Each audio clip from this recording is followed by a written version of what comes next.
ഒളിചന്ദ്രപ്പൂ പോലെ വന്നതല്ലേ, ഒരുവന്റെ ദൂതർ പിറന്നതല്ലേ. മക്കത്തെ മുഖ്യ ഖുറൈശി വീട്ടിൽ മഹ്മൂദ് ത്വഹ ജനിച്ചതല്ലേ.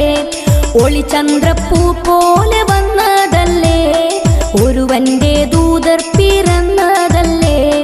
മക്കത്തെ മുഖ്യ ഖുറൈശി വീട്ടിൽ മഹ്മൂദ് ത്വഹ ജനിച്ചതല്ലേ. യാ നബി സലാം, യാ റസൂൽ സലാം, ഹാത്തിമുൻ നബി അവരില്ലായിരം സലാം. യാ നബി സലാം, യാ റസൂൽ സലാം, ഹാത്തിമുൻ നബി അവരില്ലായിരം സലാം. ഒളിചന്ദ്രപ്പൂ പോലെ വന്നതല്ലേ, ഒരുവന്റെ ദൂതർ പിറന്നതല്ലേ. മക്കത്തെ